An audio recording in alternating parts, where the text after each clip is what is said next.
Forbidden places you will never visit. Just imagine you're on a fishing boat in the Bay of Bengal. You've had a successful day and it's time to get back to shore, when all of a sudden a typhoon forms right in front of your face over the water. And before you know it, your boat has been flipped and you are essentially lost at sea. Your entire crew is gone and you're holding onto a floating board for dear life. Your energy is low from kicking and screaming, and you pass out, clinging to this board. You wake up later, looking at a clear sky, and you notice you're not in the water anymore. You're on the beach, but you don't know what beach you're at because you weren't near land. You cough up some water and start to sit up when you realize a small bunch of blobs in the distance. You see them approach and you realize that it's people, but not people you've seen before. The closer you get, the more you realize that these people are barely clothed and wielding sticks and bows. Did you time travel? Unfortunately not. You have just washed up on North Sentinel Island. North Sentinel Island is the first location on this list, and it is likely one of the most well-known forbidden places in the entire world. Oh, and as far as the fisherman who washed up on the beach, yeah, his skull is now a pendant for one of the Sentinelese people. North Sentinel Island is one of the Andaman Islands in the Indian archipelago in the Bay of Bengal, which also includes some other smaller islands as well. What makes North Sentinel Island so unique is the fact that it's solely occupied by a voluntarily isolated indigenous tribe who are believed to have been there for over 60,000 years. These people are known as the Sentinelese, and they have made their wishes known by force, specifically by killing anybody who tries to contact them or even come close. They have made their message so clear that the Indian Navy patrols the area around the North Sentinel Island to protect it from people trying to enter it. And the Indian government does not prosecute any Sentinelese people for killing people that try to step ashore. That's insane that this uncontacted tribe is essentially immune to the law. The Sentinelese have not only attacked people that have stepped on shore, but have also repeatedly attacked approaching vessels, whether those be fishing boats or simply any sort of low-flying helicopter or plane in the range of their bows and arrows. The story I told at the beginning of this segment is actually inspired by real events that took place in 2006. During this time, Sentinelese islanders killed 2 fishermen whose boat drifted ashore. And like the intro story, this approach wasn't even intentional. Although, speaking of intentionally visiting the Sentinelese, in 2018, a 26-year-old man named John Chu, who was an American Christian missionary, tried on 3 separate attempts to visit the North Sentinelese people, likely to convert them to Christianity, but unfortunately on his 3rd trip, which he was successfully able to approach these people, he was unsurprisingly murdered, which is obviously unfortunate. But this young man was warned by the Indian government and other authorities. In 1956, there was an Islands Protection of Aboriginal Tribes regulation that was put in place that restricted any approach closer than 5 nautical miles, which is essentially anywhere within a 10-kilometer radius of the island. The biggest reason why this regulation was put in place is to protect the Sentinelese people from mainland diseases. Due to the severity of the isolation of North Sentinel Island, they have almost no immunity to any modern-day disease or germ that may be on you or I right now. So if you were to visit North Sentinel Island, there's a very likely chance that even spending time around them, breathing near them, shaking one of their hands, could lead to the death of the entire population of the Sentinelese people simply by spreading germs. North Sentinel Island is a forbidden location that I personally don't intend on breaking any rules to visit. But what if fishing wasn't your speed? Perhaps you are more interested in agriculture, specifically Chinese agriculture. The year is 1974 and you are simply on your farm. And what's a good farm without a well? So you start digging a well. However, this day was different. As you start digging, you notice something that is about to uncover one of the largest excavation projects of all time. And then you go deeper and you notice hardened fragments of terracotta. And then you notice bronze arrowheads and then terracotta bricks. Well, in that case, you just discovered the tomb of Qin Shi Huang, the first Qin emperor of China. These artifacts were submitted to the government, and shortly after, archaeologists arrived. And although they were curious and interested about the artifacts that may have laid underground, they were not at all prepared for what they were about to find. What they found was a massive necropolis, the size of a small city, with a plethora of artifacts, weapons, vehicles, and most famously, terracotta soldiers. There is estimated to be over 8,000 terracotta soldiers in total, but that actual figure is unknown because this mausoleum is still not fully excavated and may never be. Keep in mind, this excavation has been going on since 1974 and still continues to this day.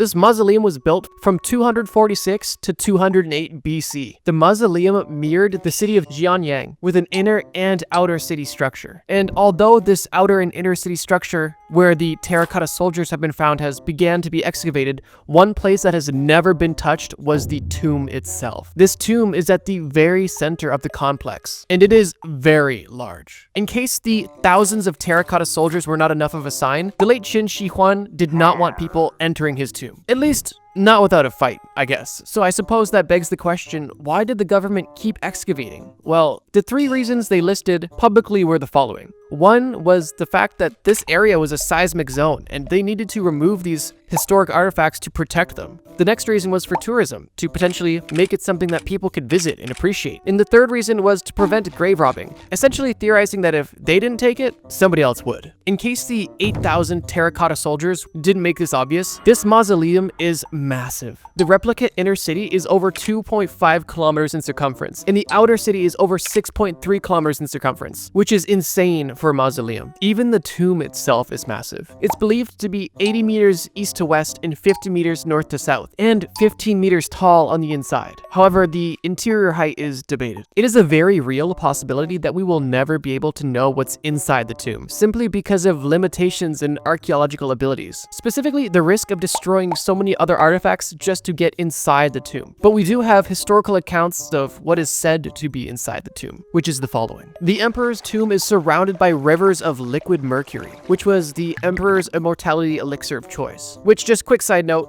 yeah, this emperor was literally drinking mercury to try to extend his life, which ironically ended up causing him to go crazy and die. But okay, back to the historical account. There is a domed ceiling representing celestial bodies made from pearls and precious gems. The floor has a design of the entire map of his empire. And besides all of his precious belongings and stunning architecture, there was of course claims of booby traps, specifically crossbow traps that would be activated if anybody tried to enter the tomb, which would result in them, of course, being shot and killed. Here's where things get interesting. These accounts were of course questionable, and archaeologists were suspicious. But after probing the soil near the tomb, it was confirmed that the mercury levels in the soil were 100 times over the normal level, giving some credibility to these historic claims. Which also gives credibility to the fact that there may be booby traps, which has essentially spooked archaeologists, as they believe these traps would be fully functioning, which I personally find hard to believe, but I also wouldn't risk it either. This tomb is listed as a World Heritage Site and is therefore protected by legal entities. But that's not the only reason why you're not able to go here. Unlike North Sentinel Island, which is relatively easy to visit if you have a boat or know somebody with a boat, the tomb of Qin Shi Huang is simply unable to be reached, at least to any regular person with reasonable means. What I mean is, of course, if you hypothetically had a bunch of dynamite, you could blow it up, but obviously that's not realistic.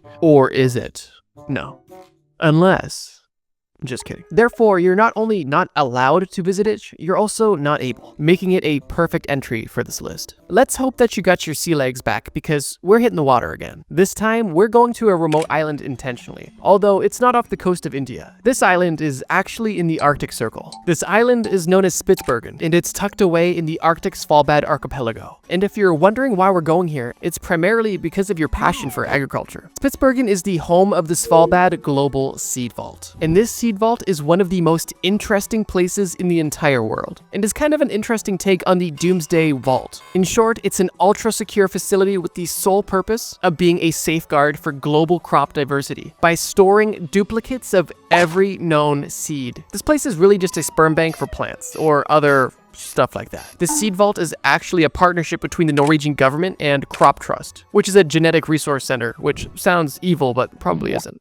But it might be. This facility is epic, and if you like brutalist architecture, you are going to love this building. It's essentially a concrete slab sticking out the side of a mountain in the middle of an uninhabited Arctic wasteland. To me, it seems like a pretty cool place to store some stuff. The entire facility goes almost 400 feet into the side of a mountain, and a majority of this facility is kept at negative 18 degrees Celsius, as that is the recommended temperature to store seeds. I guess, I don't know, I'm not a seed expert. One unique failsafe about this facility that I think is pretty cool is the fact that even if all the refrigeration units failed today, the seed vault would still be completely protected because it is stored within permafrost, meaning that it's very well insulated and very cold. Now, if only the people that designed this designed the Death Star too.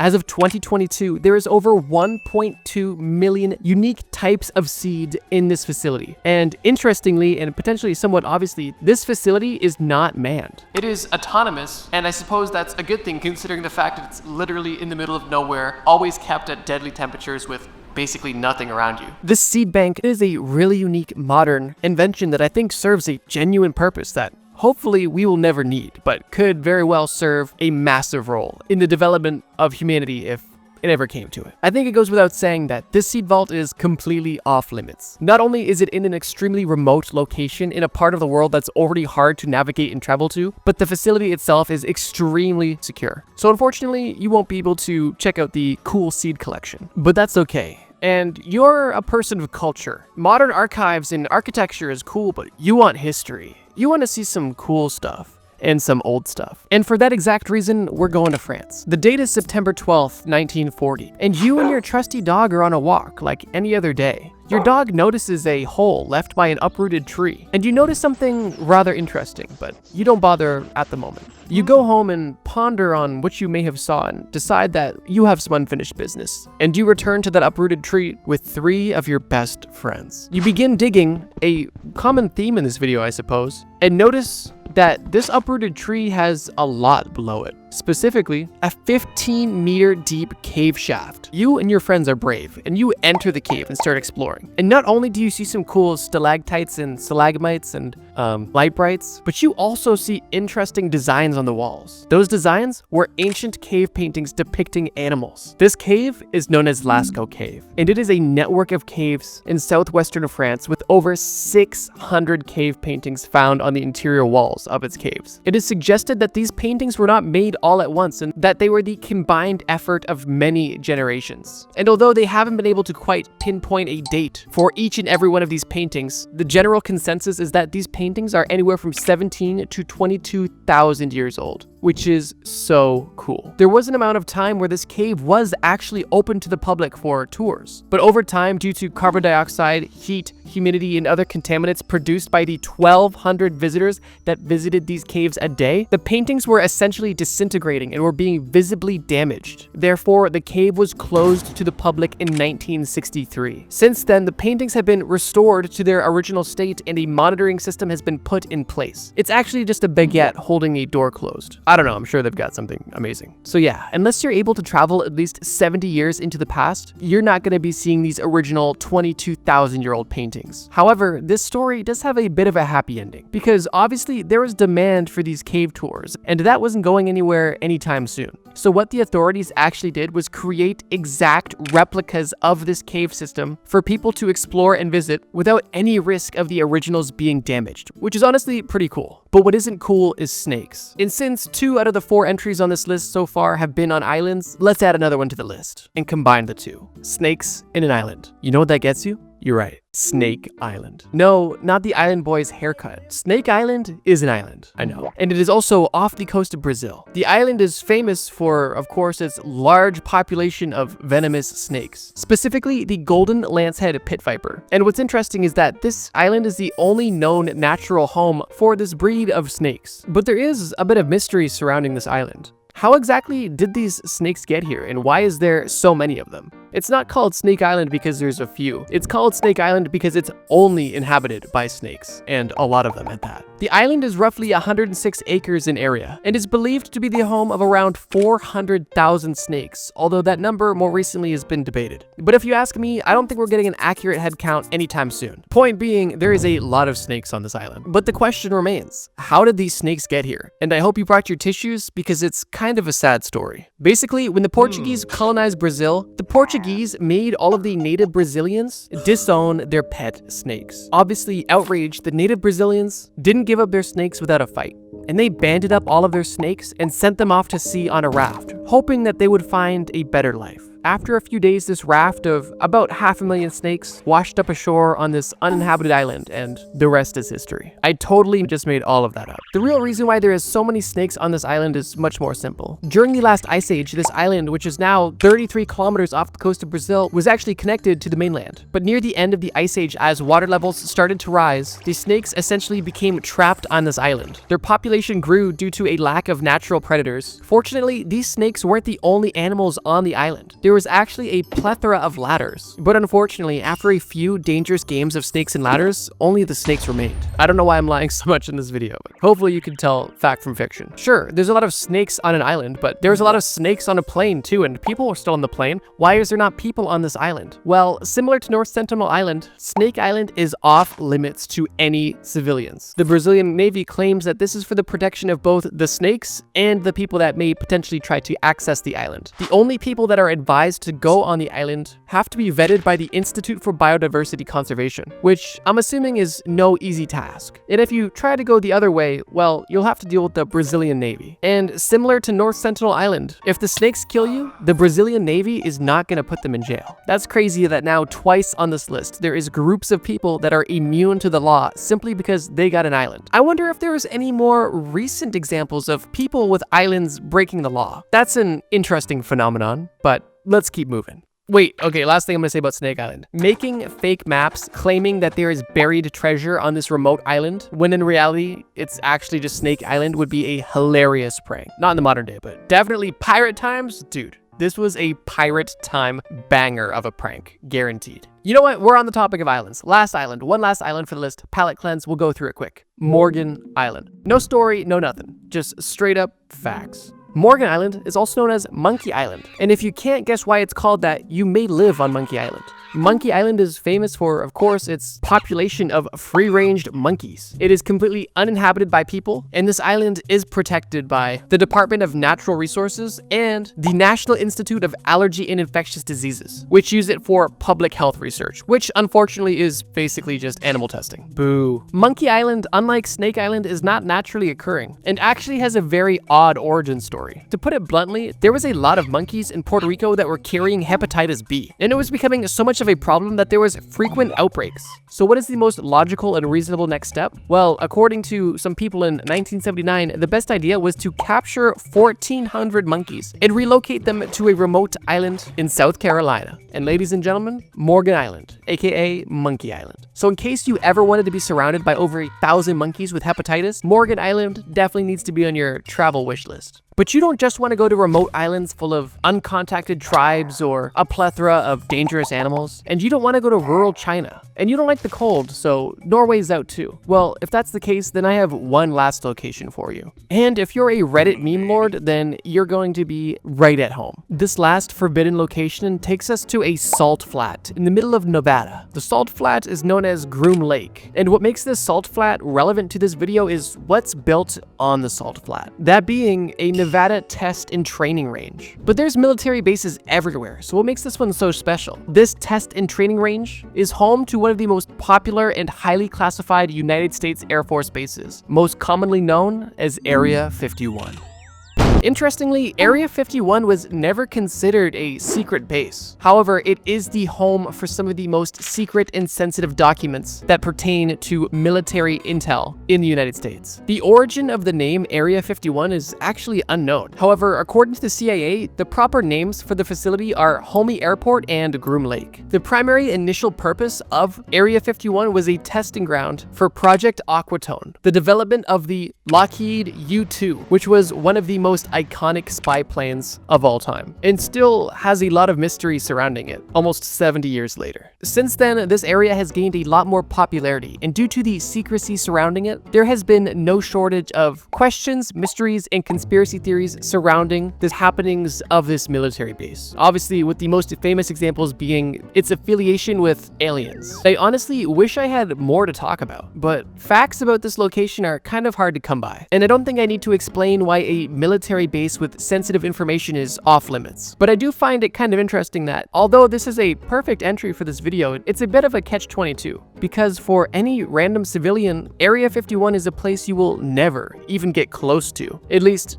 not alive. But for hundreds of people, this is a place they come every single day. It's their job. But that's a different story.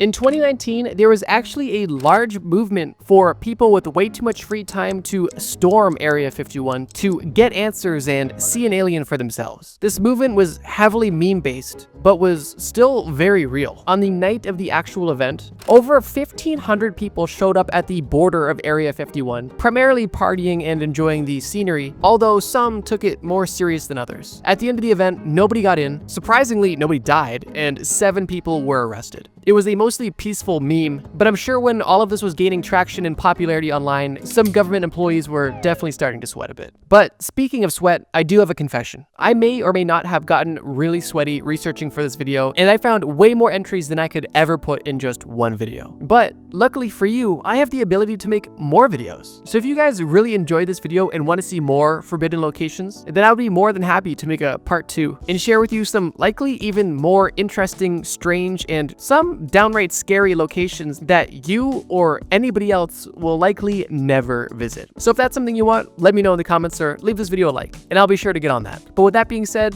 thank you guys so much for watching this video. I learned a lot researching these places, and I hope you guys learned something too. If you're looking for another excuse to keep procrastinating, I recommend checking out this video on screen. It's about what it was like to get rich in every time period, specifically how people would accumulate wealth. It's pretty interesting. I appreciate you guys checking out my silly little video. And as always, trust me, bro.